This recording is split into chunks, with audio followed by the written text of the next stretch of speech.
السلام علیکم خواتین حضرات، میں ہوں آپ کا میزبان سمیر۔ تو آج کے نئے پروگرام میں ہم آپ کو خوش آمدید کہتے ہیں۔ دوستو آج بھی ہمارے پاس بہت زبردست خبریں ہیں، لیکن سب سے پہلے ہم بات کریں گے صبا فیصل کی۔ تو دوستو ابھی ریسنٹلی صبا فیصل نے ایک ایسا بیان دیا، اپنے انٹرویو میں ایک ایسی بات کی ہے جسے سننے کے بعد ہم میرے تو چکی چھوٹ کے رہ گئے بھائی۔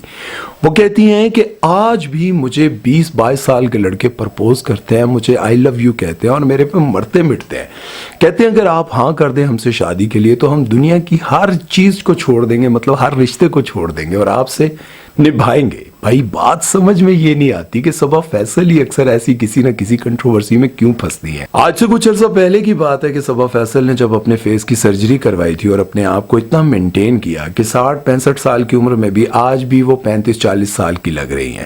مطلب انہوں نے اپنے آپ کو اتنا مینٹین کیا ہوا ہے کہ انہوں نے یہ بات سوچی بھی ہے کہ مجھے اس انڈسٹری میں رہنے کے لیے اور لوگوں کے دلوں پر راج کرنے کے لیے اپنے آپ کو فٹ رکھنا پڑے گا۔ اور اب یہ بات اس طرح سے ثابت ہو رہی ہے کہ وہ کہتی ہیں کہ 20-22 سال کے لڑکے مجھے پرپوز کرتے رہتے ہیں اور کہتے ہیں کہ ہم آپ سے شادی کرنا چاہتے ہیں، لیکن یہاں مجھے ان لڑکوں کی سمجھ نہیں آتی جن کے ارد گرد بہت ہی اچھی، نیک، خوبصورت اپنی کوئی کزن یا محلے دار غریب سی لڑکی ان سے محبت کرتی ہے، لیکن وہ اس کو گھاس نہیں ڈالتے اور وہ کہتے ہیں کہ میری زندگی میں کوئی ایسی لڑکی آئے جس کے پاس مال ہو، پیسہ ہو، چاہے وہ مجھ سے عمر میں بڑی ہو یا پھر کچھ بھی کرتی ہو۔ مطلب ایک طرف محلے کی وہ شریف لڑکی آپ کے قریب جو آپ سے محبت کرتی ہے، آپ کی ہم عمر ہے، لیکن وہ آپ کو اٹریکٹ نہیں کرتی، لیکن اٹریکٹ کرتی ہے وہ خاتون جس کا تعلق یا تو امریکہ سے ہو، کینیڈا سے ہو، بس وہ بے شک 70 سال کی ہو۔ ہمارے نوجوان لڑکے کہتے ہیں آن دے بس ویاہ کر لے، ایک دفعہ باہر چلا جاواں، زندگی سمر جاوے، باقی خیر ہے۔ اور یہ بیماری خالی لڑکوں میں ہی نہیں بلکہ لڑکیوں میں بھی ہیں۔ لڑکیاں بھی یہ سوچتی رہتی ہیں کہ یار ہماری شادی کسی امیر خاندان میں ہو جائے، ہماری زندگی سمر جائے، میں پورے خاندان میں بتا سکوں کہ میرا شوہر فلاں کمپنی کا مالک ہے۔ مطلب یہ سوچ ہے۔ اسی طرح سے صبا فیصل بھی دیکھیں، وہ سوچتی ہیں کہ دیکھو مجھے آج بھی 20-22 سال کے لڑکے جو ہیں پرپوز کرتے رہتے ہیں۔ تو یہاں پر میں مانتا ہوں کہ عمر کے کسی حصے میں بھی کسی کے ساتھ بھی محبت ہو سکتی ہے۔ کسی بھی نوجوان کو یعنی کہ 20-22 سال کے بندے کو 60 سال کی بندی کے ساتھ محبت ہو سکتی ہے۔ یار بندی اب کہنا بنتا ہے، یار ڈیمانڈ ہے بھائی، محبت ہو سکتی ہے۔ لیکن کم سے کم میں صبا جی کو یہ ضرور کہنا چاہوں گا کہ آپ انتہائی خوبصورت ہیں، بہت ہی اچھی پرسنالٹی کے مالک ہیں، لیکن آپ کو یہ بات ذہن میں رکھنی ہے کہ یہ جتنے لونڈے لپارے ہوتے ہیں نا، یہ صرف ٹھرکی ہوتے ہیں۔ محبت کا ان کے اندر کوئی وہ جذبہ نہیں ہو سکتا۔ میں سوچ بھی نہیں سکتا یار کہ 20 سال کے لڑکے کو 60 سال کی خاتون سے محبت ہو رہی ہے، کیوں ہو رہی ہے؟ آپ کے ارد گرد کوئی بیوہ، کوئی مجبور، کوئی بے سہارا 60 سال کی خاتون، اس سے کبھی آپ کو محبت ہوئی ہے؟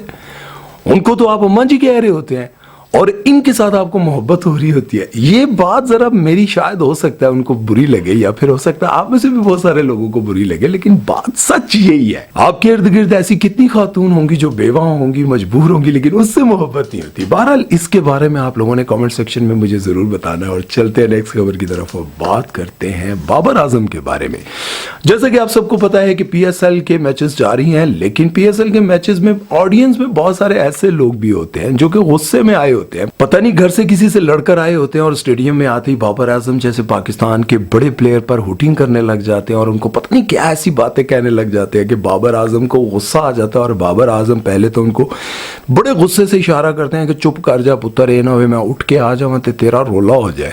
اس کے بعد بھی وہ بندہ چپ نہیں ہوتا اور پھر بابر اعظم اپنے سامنے پڑی ہوئی بوتل کو اٹھاتے اور کہتے ہیں ایک چٹی نہ اتھو تیرے منہ تے تیرا منہ پن کے رکھ دیا گا۔ مطلب بابر اعظم کو غصہ آ گیا تو اس کا مطلب یہ ہے کہ ہوٹنگ کرنے والے نے یقیناً ان کو کوئی گندی بات ہی کی ہوگی۔ ہمارے لوگوں کو یہ بات سمجھ کیوں نہیں آتی یار؟ دیکھو اب ثانیہ مرزا ثنا جاوید اور شعیب ملک اب میاں بیوی ہیں۔ اب آپ دیکھیں کہ شعیب ملک کے ساتھ ان کی وائف تو جائے گی، اب ثنا جاوید جہاں بھی جا رہی ہے اس کو نعرے لگائے جا رہے ہیں ثانیہ مرزا، ثانیہ مرزا۔ اب ثنا جاوید جس نے یہ سوچا تھا کہ شعیب ملک کے ساتھ شادی کروں گی، پی ایس ایل کے میچز آئیں گے، وہاں جاؤں گی، لوگ میرے ساتھ ملیں گے، میرے ساتھ سیلفیاں بنائیں گے، میری واہ واہ ہو جائے گی، پی ایس ایل کے میچز میں ہر وقت میں کیمرے کے سامنے رہوں گی، لیکن یہاں پر معاملہ ہو گیا ذرا غلط۔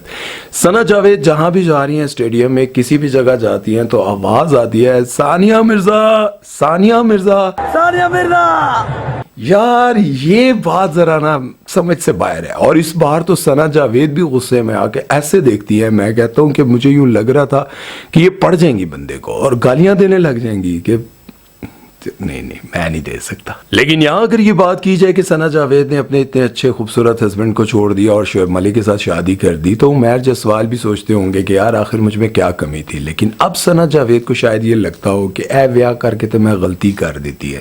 مطلب میں جہاں جاتی ہوں لوگ میرا یا شعیب ملک کا نام لینے کے بجائے ثانیہ مرزا کا نام لیتے رہتے ہیں. تو یار یہ زیادتی ہے. ویسے آپ لوگ اتنا کیوں تنگ کر دیتے ہیں؟ جیسے پچھلے دنوں آپ لوگوں نے دیکھا تھا بلال سعید کو اتنا زیادہ تنگ کیا تھا کہ وہ اپنا شو چھوڑ کر چلے گئے, بلکہ وہ تو مائک مارنے لگ گئے تھے.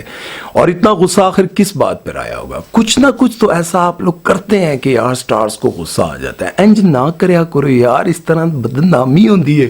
اور دوسری بات یہ ہے کہ اگر آپ کو پکڑ کر کوئی لے جائے اور وہاں سے آپ کی کمپلین ہو جائے اور پھر میڈیا پر آپ آئیں کہ آپ اس طرح سے نام یا ہوٹنگ کر رہے تھے, تو کیا رہے گا یار؟ PSL کے میچز میں آپ عمران خان کا نام لیتے ہیں, وہ اچھی بات ہے, لگے رہے, اچھی بات ہے, گڈ ہے.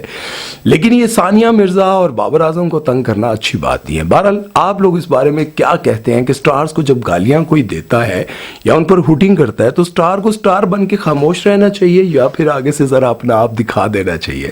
اس بارے میں آپ لوگوں نے ضرور بتانا ہے. چلتے ہیں نیکسٹ خبر کی طرف اور بات کرتے ہیں. کدھر بارش کرنی ہے گال؟ ایک منٹ. آئمہ بیگ کے بارے میں تو جیسا کہ آپ سبھی کو پتا ہے کہ ویسے تو آئمہ بیگ کو آپ ہنستا مسکراتا اور گاتا دیکھتے ہیں اور سوچتے ہیں کہ آئمہ بیگ نے اپنی زندگی میں کتنی شہرت حاصل کی, اس کی گاڑیاں دیکھتے ہیں اور بہت ساری چیزوں کو دیکھ کر کہیں نہ کہیں لڑکیاں متاثر ضرور ہوتی ہیں اور بہت سارے لڑکے بھی متاثر ہوتے ہوں گے. لیکن میں یہاں پر آپ کو ایک بات بتاتا چلوں. ابھی ریسنٹلی انہوں نے بٹ صاحب کو, احمد علی بٹ کو انٹرویو دیتے ہوئے یعنی کہ ان کے پوڈ کاسٹ میں بتایا کہ جب میرا بریک اپ ہوا تھا نا تو میں زندگی کے اس موڑ پر جا پہنچی تھی کہ مجھے یوں لگتا تھا کہ اب مجھے خودکشی کر لینی چاہیے, مجھے اپنی زندگی کو ختم کر دینا چاہیے. اس کی وجہ یہ ہے کہ سوشل میڈیا پر اور ہر جگہ میرے رشتے کو لے کر اتنا زیادہ ڈسکس کیا جا رہا تھا اور میرے پر ہی کیچڑ اچھالا جا رہا تھا. بس ان ساری باتوں کو دیکھتے ہوئے مجھے یوں لگتا تھا کہ اب اس زندگی کا فائدہ ہی کوئی نہیں. میں نے اتنی اچھی زندگی گزاری ہے, اتنا فیم حاصل کیا, اتنا روپیہ پیسہ کمایا ہے, لیکن اب آ کر اگر میری زندگی میں اتنی بدنامی آ رہی ہے اور مجھے اتنی تکلیف ہو رہی ہے تو مجھے خودکشی کر لینی چاہیے. لیکن اس کے بعد آپ نے دیکھا ہوگا آئمہ بیگ کی بہت ساری ایسی ویڈیوز بھی سامنے آئی, بلکہ ایک دفعہ تو لائیو انٹرویو چل رہا تھا اور اس میں یہ بالکل ایسے لگ رہا تھا جیسے نشے میں ہے. یہ میں نہیں کہہ رہا, وہ ویڈیو بھی آپ لوگوں نے دیکھا ہوگا. اگر نہیں دیکھا تو میں کہتا ہوں اپنے ایڈیٹر کو کہ وہ چلا دے. میں اچھی لڑکی ہوں, بڑی مشرقی لڑکی ہوں.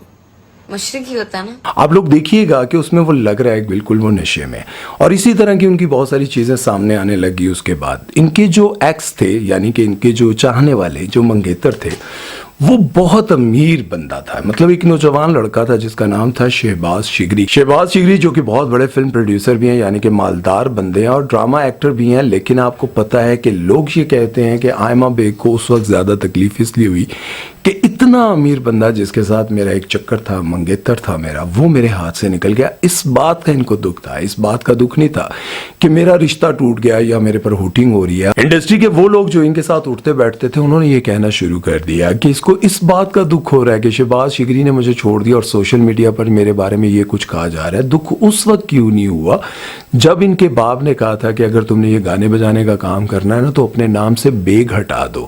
اس وقت دکھ کیوں نہیں ہوا؟ کیونکہ ایک باپ اپنی بیٹی کے لیے نہ جانے کیا کچھ سوچتا ہے, کتنے خواب دیکھتا ہے, کتنی محنت کر کے اس کو پالتا پوستا ہے.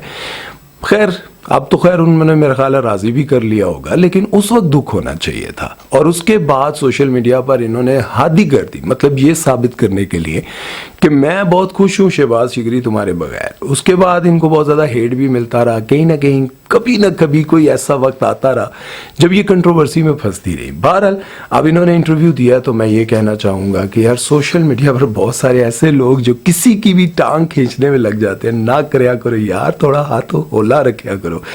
مطلب آپ کے دیے ہوئے دکھ سے کوئی خودکشی کر لے, پھر سوچیں یار. بعد میں جو آپ عامر لیاقت جیسے بندے کو پھر بعد میں کہتے ہیں کتنا اچھا تھا, کتنا اچھا تھا, کتنا اچھا تھا, اس سے پہلے جب وہ دکھی تھا اس وقت کوئی اس کا ساتھ نہیں دے رہا تھا. بہرحال اس بارے میں آپ لوگوں کی کیا رائے ہے کمنٹ سیکشن میں ضرور بتائیے گا. چلتے ہیں نیکسٹ خبر کی طرف اور بات کرتے ہیں. سعود جویریہ یا دونوں میں سے کس کا نام ملاؤں گا؟ سعود صاحب نے ایک انٹرویو دیتے ہوئے کہا ہے کہ میں نے پاکستان میں بہت بڑے بڑے سٹارز بنائے ہیں